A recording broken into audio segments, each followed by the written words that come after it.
Good morning. Shri કન્યા પ્રાથમિક વિદ્યાલય કાલાવડ, ધોરણ 5, વિષય અંગ્રેજી. વિદ્યાર્થી મિત્રો, આપણે સેમેસ્ટર 2ના અભ્યાસક્રમમાં યુનિટ 2ના આપણે એક્ટિવિટી 5 સુધી અભ્યાસ પૂર્ણ કરેલો છે. આજે આપણે એક્ટિવિટી 6A જોઈશું.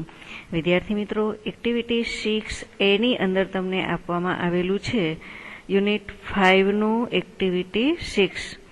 હવે વિદ્યાર્થી મિત્રો, આગળ આપણે એવું જોયું હતું કે કોઈ પણ વ્યક્તિ ક્યાં છે, કોઈ પણ વ્યવસાયકાર ક્યાં છે, એમના સાધનો શું છે, એ બધી આપણે ચર્ચાઓ કરેલી હતી અને એના આધારે આપણે વ્યક્તિઓના સ્થળના નામ છે, અંગ્રેજી પ્રશ્ન જવાબ છે, આપણે આપી શકતા હતા. હવે વિદ્યાર્થી મિત્રો, એક્ટિવિટી 6A ની અંદર શું કહેવામાં આવેલું છે કે અહીં એક ચોપડીનું વર્ણન આપ્યું છે, તે સાંભળો અને વાંચો. એટલે જેમ કે આપણે કોઈ પ્લેસ બતાવી શકતા હતા, વેર ઇઝ યોર પ્રિન્સિપાલ, તો કહી શકતા હતા our principal is in staff room, એવું આપણે આપતા હતા. Where is your PT teacher, તો તમે કહી શકતા હતા he is on the playground. આવા જે આન્સર આપી શકતા હતા, એ જ પ્રમાણે કોઈ પણ સ્થળનું હવે વર્ણન કરવું હોય તો આપણે આ આધારે શીખી શકીશું. અહીંયા તમને એક ચોપડીનું વર્ણન એટલે કે એક પુસ્તકનું વર્ણન છે આપેલું છે. તો સૌપ્રથમ આપણે પેલા પુસ્તકના વર્ણનને સમજી લઈએ, ત્યાર પછી આપણને ખ્યાલ આવશે કે આપણે આગળ શું નવું શીખી શકીએ આમાંથી. હેલો ફ્રેન્ડ્સ એટલે કે હેલો મિત્રો. આઈ એમ અ બુક, હું એક બુક છું. આઈ એમ અ બુક, હું એક બુક છું. No no, I am not a text book, એટલે સામેનો વ્યક્તિ છે એ અથવા તો સામેના વ્યક્તિને જ્યારે વાતચીત કરવી છે ત્યારે એમને કહે છે કે ના ના, હું ટેક્સ્ટ બુક નથી, હું બુક છું પરંતુ ટેક્સ્ટ બુક નથી. ટેક્સ્ટ બુક મીન્સ કે પાઠ્ય પુસ્તક. એટલે વિદ્યાર્થી મિત્રો, અહીંયા છે એ બુકનો પરિચય લેતા કહેવામાં આવે છે કે હું પાઠ્ય પુસ્તક નથી. My cousin is in your teachers cupboard. My cousin એટલે કે મારા પિતરાઈ. એવું નથી કે આપણે પરિવારની અંદર જ આપણા કાકા માસીના દીકરાઓ હોય ને એ રીતે આપણે કઝિન કહેતા હોઈએ, પરંતુ બુક્સની અંદર પણ એવું છે કે એકબીજા બુક્સ છે, એકબીજાના ભાઈ બહેન છે. તો કહે છે my cousin is in your teachers cupboard, મારો પિતરાઈ છે એ ક્યાં છે, તો કે તમારા ટીચરના કપબોર્ડ એટલે કે કબાટમાં. ઇન એટલે કે માં. I am not an exercise book or a work book. I am not, હું નથી, એન એક્સરસાઇઝ બુક એટલે એક એક્સરસાઇઝ કસરત કરવા માટેની જે બુક આવે છે એ, અથવા અ વર્ક બુક કે હું કોઈ વર્ક બુક એટલે કે કાર્ય કરવા માટેની જે બુક આવે છે કે જેમાં આપણે સ્કૂલ ચાલુ હોય તો જેની અંદર વર્ગની અંદર થતું કાર્ય છે આપણે લખીએ એને વર્ક બુક કહેવામાં આવે છે. તો હું એક્સરસાઇઝ બુક એટલે કે હોમવર્ક કરો છો એને એક્સરસાઇઝ બુક કહેવામાં આવે છે. તો હું એક્સરસાઇઝ બુક પણ નથી અને વર્ક બુક પણ નથી. કેન યુ ગેસ હુ આઈ એમ? જો કેન થી પ્રશ્ન પૂછવાની શરૂઆત થાય છે. કેન યુ ગેસ હુ એમ આઈ? તમે ઓળખી શકશો અથવા તો તમે ધારી શકશો હું કોણ છું? What did you say? તમે શું કહો છો? What did you say? A passbook એટલે કે એક પાસબુક, એટલે સામેનો વ્યક્તિ એને જવાબ આપે છે. પાસબુક મીન્સ કે પૈસાની લેવડ દેવડ કરવા માટે થઈ બેંકની અંદર જે બુક ઉપયોગમાં આવે છે એને કહેવામાં આવે છે પાસબુક. નો ડિયર, ના ડિયર કે ના, હું પાસબુક નથી. આઈ એમ નોટ, હું નથી. I am not useful in the bank, હું બેંકમાં વપરાવ તેવી બુક નથી. એની આઈડિયા એટલે કે નવો કંઈ વિચાર આવ્યો તમને કે હું કઈ બુક છું? હું બુક છું. તો એની સામે એણે જવાબ આપ્યો કે હું ટેક્સ્ટ બુક નથી, હું એક્સરસાઇઝ બુક નથી, હું વર્કબુક નથી. છતાં કહે છે કે તમે વધુ ધારો, તમે ધારી શકો છો કે હું કોણ છું? તો વોટ ડીડ યુ સે? તમે કહો હું કોણ છું? કે તો અ પાસબુક. તમે શું એવું કહેવા માંગો છો કે હું એક પાસબુક છું? તો પણ તેનો જવાબ આવે છે ના ડિયર, આઈ એમ નોટ, હું નથી. I am not useful. Not useful એટલે કે ઉપયોગી નથી. ઇન ધ બેંક, હું બેંકમાં ઉપયોગી નથી. એની આઈડિયા? કોઈ આઈડિયા આવે છે તમને? Okay ma'am, I love you a hint, I give you a hint. એટલે કહે છે ઓકે મેમ, મને ઓકે મેમ એટલે કે આપી શકશો, તમે મને એક હિન્ટ આપી શકશો, એવો જવાબ છે અહીંયા આપવામાં આવે છે. કે મેડમને કહે છે કે તમે મને એક હિન્ટ છે એ આપો, જેથી કરીને હું મારું કાર્ય છે એ કરી શકું. મે એટલે શકવું. જ્યારે કોઈ પણ વાક્યની શરૂઆતમાં મેનો ઉપયોગ આવે છે ત્યારે એનો શકવું એવો અર્થ થાય છે. May I give you a hint, તમે મને એક હિન્ટ આપી શકશો. વોટ નો, વોટ એટલે કે શું, નો એટલે કે ના. ધેટ્સ ઇમ્પ્રેસિવ, તે ખૂબ જ રસપ્રદ છે. ધેટ ઇમ્પ્રેસિવ, તે ખૂબ જ રસપ્રદ છે. સે ઇટ લાઉડલી, તેણે મોટેથી કહ્યું કે મારી હું જે બુક છું ને એ ખૂબ રસપ્રદ બુક છું. એટલે રસપ્રદ બુક કીધી કે જે વાંચવાનો આનંદ આપનારી બુક છે, તો એના માટે એણે તરત જવાબ આપ્યો અ story book or a picture book. કાં તો તમે વાર્તાની ચોપડી હશો, કાં તો તમે પિક્ચર બુક હશો. સોરી ડિયર, તો કે સોરી એટલે કે માફ કરજો, હું એ પણ નથી.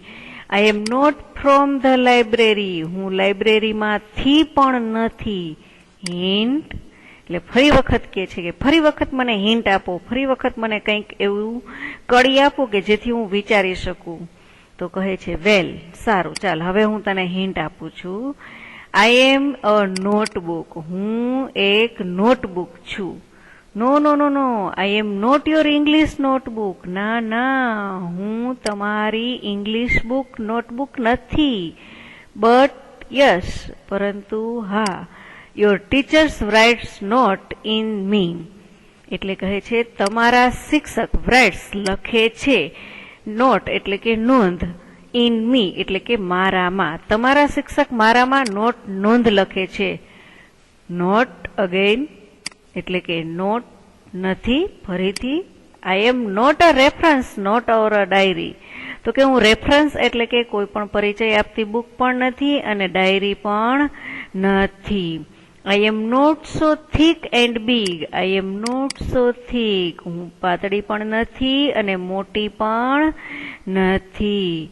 એની મોર ગેસીસ, વધારે ધારો, વધારે વિચારો. નો, ના. વેલ, સારું. આઈ એમ વેરી સ્મોલ, હું ખૂબ જ નાની છું. શોર્ટ એન્ડ થીન, ટૂંકી અને પાતળી છું. આઈ હેવ ઓનલી 12 પેજ, મારે માત્ર 12 જ પેજ છે. હવે એ લિંક આપે છે કે તમારી બુક છે એ કેવી છે, એના માટેની એણે હવે લિંક આપી કે હું કઈ બુક છું. તો વિદ્યાર્થી મિત્રો, આપણને અહીંયા વાંચવાની ખૂબ મજા આવી છે કે કઈ બુક દ્વારા આપણે અહીંયા વાતચીત છે કરી રહ્યા છીએ. ઓનલી 12 પેજ, મારે માત્ર 12 જ પેજ છે. અ કેલેન્ડર, તો તરત જ જવાબ આપે છે કે કારણ કે 12 પેજ વાળું તો કેલેન્ડર જ હોય, એટલે વિદ્યાર્થીઓ તરત જ જવાબ આપતા કહે છે અ કેલેન્ડર, શું એ કેલેન્ડર છે?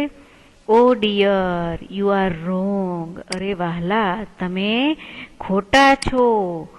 યોર ટીચર રાઇટ્સ, તમારા ટીચર લખે છે. And read and calculates from me, and reads and calculate from me, તો કે તમારા ટીચર લખે છે અને વાંચે છે અને ગણતરી કરે છે. ફ્રોમ મી એટલે કે મારામાંથી, હું એવી બુક છું કે મારામાંથી તમારા ટીચર છે એ ગણતરી પણ કરે છે, લખે પણ છે અને વાંચે પણ છે. હું એવી બુક છું. But can a book be a calendar, પરંતુ એ બુક છે એ કેલેન્ડર બની શક્યું નથી. નો નો, ના ના. નોટ એન એટલાસ, તો કે આ એટલાસ એટલે કે જવાબ તમારો ઓકે નથી.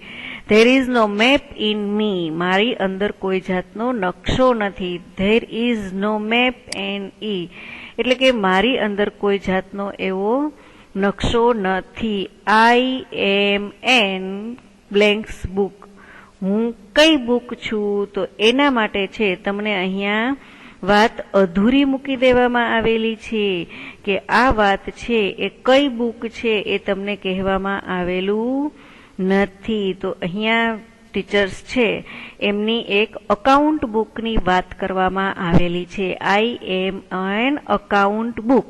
અકાઉન્ટ બુક એટલે કે ગણિતના દાખલાઓની ગણતરી કરી, એટલે કે એની અંદર એમને પહેલા રકમ વાંચવી પડે છે, પછી એમને ગણતરી કરવી પડે છે, પછી એમાં લખવું પડે છે. એટલા માટે ટીચરે કહ્યું કે હું writes and read and calculate from me. હું લખું છું, એની અંદર તમારા શિક્ષક એની અંદર લખી શકે છે, વાંચી શકે છે અને ગણતરી પણ કરી શકે છે. એટલે I am an account book. બ્લેન્ક્સમાં અકાઉન્ટનો સ્પેલિંગ આવશે ACCOUNT. એટલે વિદ્યાર્થીઓ છે આ બુકની ચર્ચા કરી રહ્યા હતા. ગયા વર્ષની અંદર, ગત વર્ષે અમે વિદ્યાર્થીઓ સાથે દરેક વિદ્યાર્થીઓને એક એક બુક બનવાનું કહેલું હતું. કોઈ સ્ટોરી બુક બન્યું હતું, કોઈ પિક્ચર બુક બન્યું હતું, કોઈ મેથ્સ બુક બન્યું હતું, કોઈ ગુજરાતી બુક્સ બન્યું હતું અને પોતાનો પરિચય છે એ આપતા હતા. એટલે વિદ્યાર્થીઓને આવું બનવાની ખૂબ મજા આવી હતી. તો વિદ્યાર્થી મિત્રો, ઉપરના પેરેગ્રાફને આધારે તમે કોઈક ને કોઈક સેન્ટેન્સ છે તમે કઈ બુક બનો છો એના આધારે બનાવો. જો તમે ગુજરાતી બુક બનતા હોય તો તમે કહી શકો છો કે આઈ એમ યુ રીડ. તમે મને વાંચી શકો છો. I have many poem. મારી અંદર ઘણી બધી કવિતાઓ પણ છે. I have many hard word. મારી અંદર ઘણા બધા અઘરા શબ્દો પણ છે. આવું કહી અને તમે તમારા મિત્રને પૂછી શકો છો કે હું કઈ બુક છું, હુ એમ આઈ, હું કોણ છું, એ તમે કહો. એ જ રીતે તમે એક્ટિવિટી 6 નો બી પાર્ટ આપવામાં આવેલો છે, જેમાં તમને જોડીમાં કામ કરો. જેમ મેં તમને અત્યારે કહ્યું એ જ રીતે તમારે જોડીમાં કામ કરવાનું છે. એટલે કે તમારે એ ઉપરના પેરેગ્રાફના આધારે બુક બનવાનો પ્રયાસ કરવાનો છે અને વાતચીત કરવાની છે તમારા મિત્રની સાથે. તો વિદ્યાર્થી મિત્રો, અહીંયા તમે જુઓ, જોડીમાં કામ કરો અને ફકરાના આધારે નીચેનો સંવાદ પૂર્ણ કરો. The book. ધ બુક છે એ શું બોલતી હતી? Hello friends. પછી એમણે કહ્યું આઈ એમ અ બુક. ત્યારે યુ છે, તમે એમને પૂછ્યું are you a text book? શું તમે ટેક્સ્ટ બુક છો? The book says, I am not a textbook. My cousin is your teacher's cupboard. મારો પિતરાય છે એ તમારા ટીચરના કપબોર્ડમાં રહે છે. અહીંથી તમને મેં સ્ટાર્ટ કરાવી દીધું છે. હવે તમારે એક્ટિવિટી 6 નો બી પાર્ટ છે એ તમારે ઉપરના પેરેગ્રાફના આધારે જાતે પૂરવાનો પ્રયાસ કરો. થોડું શીખશો તો તમે પણ વધુ શીખી શકવાના છો. એ જ રીતે છેક સુધી તમારે પેરેગ્રાફને સાથે રાખી અને એક્ટિવિટી 6 નો બી પાર્ટ છે પૂરવાની કોશિશ કરવાની છે. ટેક્સ્ટ બુકની અંદર કોઈએ પૂરવાનું કે લખવાનું નથી. આ વસ્તુ તમારે પાકી બુકની અંદર પ્રેક્ટિસ માટે લખવાનું છે. ખાસ વિડીયોમાં સાંભળીને તમે પાકી બુકમાં લખતા રહો, જેથી કરીને પૂછવાનો વખત ન આવે. હવે આપણે જોઈએ એક્ટિવિટી 6 નો સી પાર્ટ. જોડીમાં કામ કરો અને ફકરામાં કેટલા પ્રકારની બુક્સના નામ આવે છે અહીં લખો. માત્ર તમારે બુક્સના નામ લખવાના છે. તો સ્ટોરી બુક છે, પિક્ચર બુક છે, ટેક્સ્ટ બુક છે, એક્સરસાઇઝ બુક છે, વર્ક બુક છે, આવી બધી બુક્સના નામ છે તમારે અહીંયા એક વખત યાદી લખવાની છે. એક્ટિવિટી 6 નો ડી પાર્ટ. જૂથમાં કામ કરો અને એ સાથે યોગ્ય રીતે બી જોડો. કોણ ઉપયોગ કરે છે તે તમારે કહેવાનું છે. તો એક્સરસાઇઝ બુકનો ઉપયોગ છે એ કોણ કરશે? તો આપણે સામેના પાર્ટની અંદર વાંચવા જોઈએ. A student, a geography teacher, a traveller, a teacher, a student, an accountant, a shopkeeper, businessman, bank, customer. તો આપણને એક્સરસાઇઝ બુક છે એ એક્સરસાઇઝ બુકમાં સ્ટુડન્ટ છે એ આવી શકશે. ત્યાર પછી છે એન એટલાસ. તો એન એટલાસ છે એમાં અ સ્ટુડન્ટ અને જીઓગ્રાફી ટીચર, અ ટ્રાવેલર એ લેશે.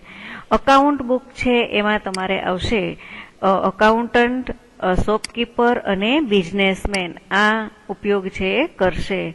હવે આવે છે પાસબુક. તો પાસબુક છે એ બેંક મેનેજર છે એ ઉપયોગ કરશે અને ટેક્સ્ટ બુક છે એ સ્ટુડન્ટ ઉપયોગમાં લેશે. ટીચર અને સ્ટુડન્ટ બંને ત્યાં આવી શકે છે. આ રીતે અહીંયા કોષ્ટકમાં આપણને કયો વ્યક્તિ કઈ બુકનો ઉપયોગ કરે છે એની પણ માહિતી પ્રાપ્ત થઈ. Activity 6E. ફકરાના આધારે નીચેના વાક્યો સાચા છે કે ખોટા? ખોટા વાક્યો સુધારીને લખો. A passbook is useful in the bank. તો પાસબુક છે બેંકની અંદર ઉપયોગી છે, તો સેન્ટેન્સ છે એ સાચું છે, એટલે આપણે કંઈ એમાં ફેરફાર કરવાની જરૂર છે નહીં. નેક્સ્ટ સેન્ટેન્સ આપ્યું છે, there are workbooks and exercise book in the library. તો લાઇબ્રેરીની અંદર હોતી નથી. There are workbooks and exercise book in the classroom.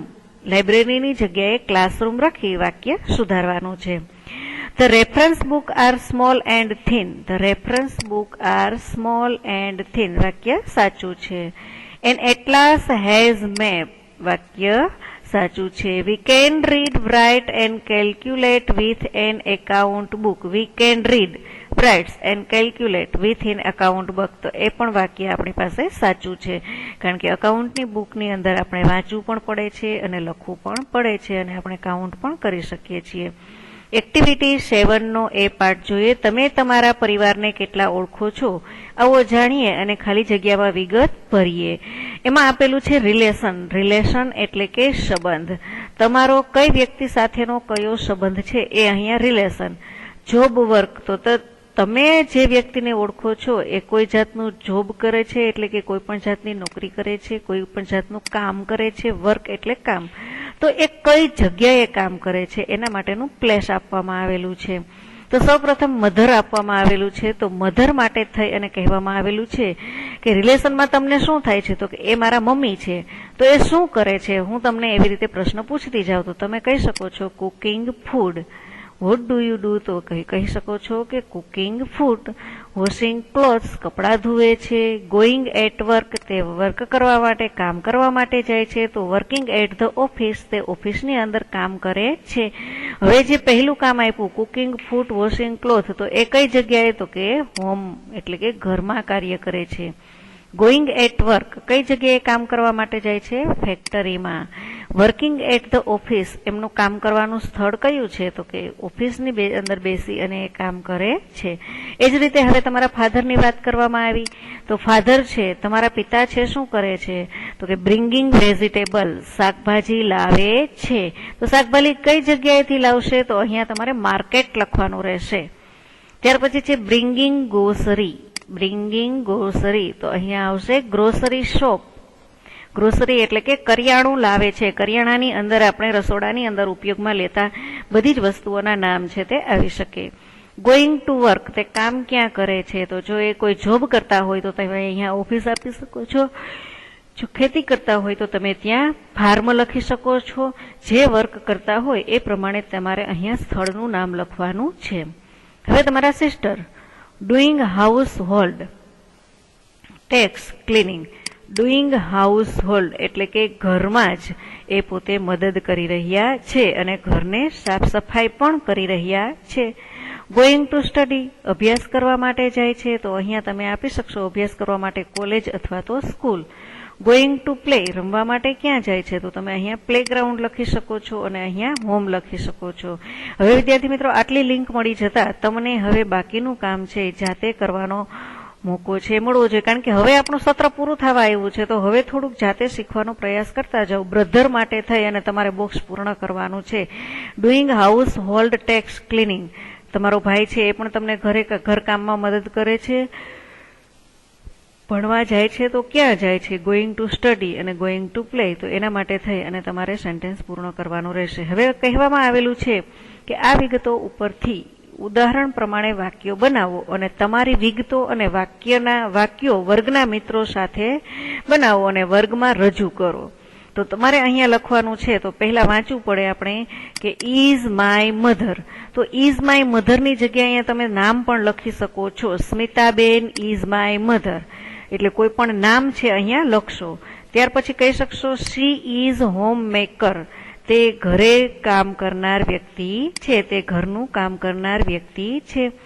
She is also a factory worker, તે એક ફેક્ટરીમાં પણ કામ કરનાર છે. આ રીતે જવાબ આપી શકો છો. અથવા તો ત્રીજું કોઈ વ્યક્તિ હોય, માની લો કે કોઈ ટીચર હોય અથવા કોઈ લોયર હોય અથવા કોઈ ડોક્ટર હોય, તો તમે અહીંયા એ નામ લખી શકો છો. She works at home and at. હવે તમે અહીંયા જે નામ લખ્યું હોય ને એ પ્રમાણે અહીંયા સ્થળ લખવાનું. જો તમે ડોક્ટર લખ્યું હોય, નર્સ લખ્યું હોય તો તમે અહીંયા હોસ્પિટલ લખી શકો છો. જો તમે અહીંયા વકીલ લખ્યું હોય, લોયર લખ્યું હોય તો તમે અહીંયા કોર્ટ લખી શકો છો. આ રીતે સ્થળ છે તે બનાવવાના. એટલે ટૂંકમાં તમે બે મિત્રોએ પોતાના માતા પિતા વિશેના સેન્ટેન્સ બનાવવાના છે. અહીંયા તમે પિતાનું નામ લખો તો તમે લખી શકો છો સુનિલભાઈ ઇઝ માય ફાધર. પછી અહીંયા શેની જગ્યાએ હી આવી જશે? He is a farmer. તે એક ખેડૂત છે. He is also a factory worker. તે એક ફેક્ટરીમાં કામ કરવા માટે પણ જાય છે. He work at farm and at office અથવા તો ફેક્ટરી. આ રીતે તમે બંને વિદ્યાર્થીઓ સામસામે તમારા માતા પિતા શું કરી રહ્યા છે એમની વાતચીત છે એ બનાવી શકો છો. વિદ્યાર્થી મિત્રો, લાસ્ટમાં તમને તમારા મેપ માટે થઈ આઈ લવ માય ઇન્ડિયા, મને મારું ભારત ગમે છે. India my India, I don't know how much I love my India.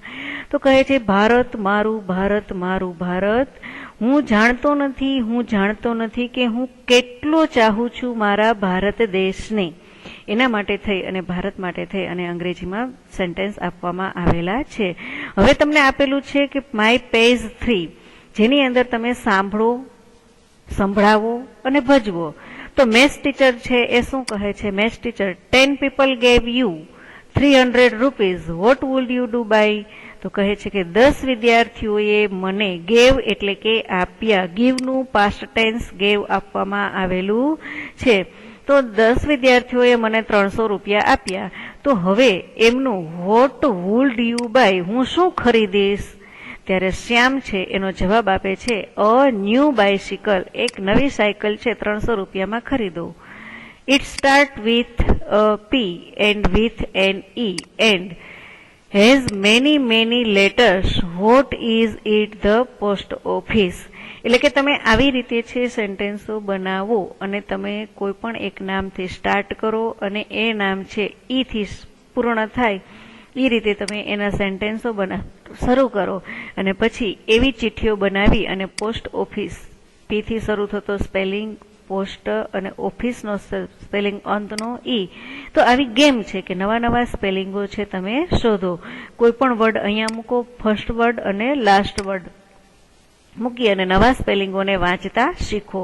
હવે અહીંયા તમને એક નાની સરસ મજાની સ્ટોરી આપવામાં આવેલી છે, એ આપણે સમજીએ. ઘણું વિદ્યાર્થી મિત્રો માત્ર સમજવા માટે જ તમને અહીંયા મૂકેલું છે. જે પીડીએફ હોમવર્ક આવે છે એ જ તમને પરીક્ષા લક્ષી કામકાજ છે આવશે. અહીંયા તમને માત્ર સમજવા ખાતર સ્ટોરી આપવાની છે. Once a lion was asleep. Once એટલે કે એક વખત એક લાયન સૂતો હતો. અસ્લીપ એટલે સૂતો હતો. A little mouse start playing on the lion. Little એટલે કે નાના, માઉસ ઉંદરે, સ્ટાર્ટેડ એટલે શરૂ કર્યું. પ્લેઇંગ ઓન ધ લાયન રમવાનું સિંહના શરીર પર. The mouse run up and down on the lion. ઉંદર છે તે રન અપ એટલે દોડી રહ્યો હતો, અપ એન્ડ ડાઉન એટલે કે ઉપર અને નીચે, ઓન ધ લાયન સિંહના શરીર ઉપર નીચે દોડી રહ્યો હતો. ધ લાયન વેકઅપ, સિંહ જાગી ગયો. હી કોટ ધ માઉસ, તેણે ઉંદરને પકડ્યો. કેચનું પાસ્ટ ટેન્સ કોટ આપવામાં આવેલું છે, ભૂતકાળની વાત કહેવામાં આવેલી છે. કોટ એટલે કે પકડ્યો. The lion opened his mouth and roared. સિંહે પોતાનું મુખ ખોલ્યું. એન્ડ રોઅર્ડ એટલે કે ગર્જના કરી. I will swallow you. I will swallow you તો કે હું તને ખાઈ જઈશ. Sorry O king. હવે માઉસ છે એમને કહે છે માફ કરો, અરે રાજા મને માફ કરો. Cried the little mouse. Cried એટલે કે રડવા લાગ્યો. લિટલ માઉસ નાનો ઉંદર. Forgive me this time. આ સમયે મને છોડી દો. ફરગીવ એટલે કે છોડી દેવું. ફોરગીવ મી મને છોડી દો. ધીસ ટાઈમ એટલે આ સમયે. I will help you one day. હું તમને એક દિવસ મદદ કરીશ. વિલ હેલ્પ અહીંયા તમને ભવિષ્યકાળ સૂચવેલો છે. હું એક દિવસ તમને મદદ કરીશ. The lion laughed. સિંહ હસવા લાગ્યો. ઓ લિટલ માઉસ, અરે નાના ઉંદર, you can not help me, તું મને મદદ કરી શકે જ નહીં. ધ માઉસ રિક્વેસ્ટેડ, ઉંદરે વિનંતી કરી, ઓ લોર્ડ, અરે મારા ભગવાન, આઈ કેન, હું કરી શકીશ તમને મદદ, પ્લીઝ લેટ મી ગો, મહેરબાની કરીને મને જવા દો, લેટ મી ગો, મને જવા દો. The lion smiled at the mouse, સિંહે ઉંદર તરફ હાસ્ય કર્યું, એટલે સિંહ ઉંદર તરફ હસ્યો. He lift his paw and let the mouse go, lift એટલે કે છોડી દીધો, તેણે ઉંદરને છોડી દીધો અને લેટ ધ માઉસ ગો, અને જવા માટે થઈને કહ્યું. After some time again the lion was asleep, after some time એટલે કે થોડા સમય પછી, અગેન એટલે ફરીથી, લાયન વોઝ અસ્લીપ, લાયન સૂતો હતો. A hunter caught him in a net, એક શિકારીએ તેને પોતાની જાળીમાં પકડ્યો, કોટ પકડ્યો, હન્ટર શિકારીએ, ઇન અ નેટ એટલે કે પોતાની જાળીમાં. ધેન ધ માઉસ, પછી માઉસ છે એણે એ જોયું છે. હવે અગાઉથી વાત હતી કે સિંહ એવું કહેતો હતો કે તું મને ક્યારેય મદદ કરી શકે નહીં, તો હવે જોઈએ. Then the mouse saw the lion, પછી ઉંદરે સો એટલે કે જોયો, સિંહનું પાસ્ટ ટેન્સ સો આપવામાં આવેલ છે, પછી ઉંદરે સિંહને જોયો. હી run up and cut the net, તે દોડીને ગયો અને નેટ કાપવાનું શરૂ કરી દીધું. ધ લાયન વોઝ ફ્રી, સિંહ આઝાદ બન્યો. ધ લાયન સેડ, સિંહે કહ્યું, થેન્ક યુ માય ફ્રેન્ડ, તમારો આભાર મારા મિત્ર, એટલે કે ઉંદરે પણ સિંહને મદદ કરી. એટલે નાનું જંતુ છે એ મદદ ન કરી શકે એવું બની શકે નહીં. હવે વાર્તાના ક્રમ પ્રમાણે વાક્ય બનાવો. વિદ્યાર્થી મિત્રો, આ કામ તો તમારા ઉપર જ છોડું છું, કારણ કે બહુ સરળતાથી તમે આ વાક્યો છે એ વાર્તાના ક્રમ પ્રમાણે કે કયું વાક્ય વાર્તામાં પહેલા આવે છે માત્ર તમને વાંચી દઉં. The mouse cut the rope and help the lion, માઉસે દોરડાને કાપ્યો અને સિંહને મદદ કરી. The mouse said he can help the lion, ઉંદરે કહ્યું હું તમને મદદ કરીશ. The hunter caught the lion, શિકારીએ સિંહને પકડ્યો. The lion caught the mouse with his paw, એટલે કે સિંહે ઉંદરને પોતાના હાથના પંજામાં પકડ્યો. હવે કયું વાક્ય પહેલા આવે છે એ તમારે જ વિદ્યાર્થી મિત્રો ગોઠવવાનું છે. ખૂબ જ ઇન્ટરેસ્ટિંગ વાર્તા પણ હતી, એટલે વિદ્યાર્થી મિત્રો તમે જાતે પ્રયાસ કરો અને બનાવવા સ્ટોરીના સેન્ટેન્સો ગોઠવવાનો પ્રયાસ કરો. વિદ્યાર્થી મિત્રો, અહીંયા આપણું યુનિટ 5 છે એ પૂર્ણ થાય છે, એટલે પીડીએફ હોમવર્ક જે આપવામાં આવે એના આધારે તમે પાકી બુકની અંદર લખજો અને સ્પેલિંગ પણ નવનીતમાંથી જોઈ અને લખી લેજો અને સાથે સાથે પાકા કરતા રહેજો. જો સ્પેલિંગ પાકા કરેલા હશે ને તો જ તમે અંગ્રેજીમાં શીખી શકશો. Thank you.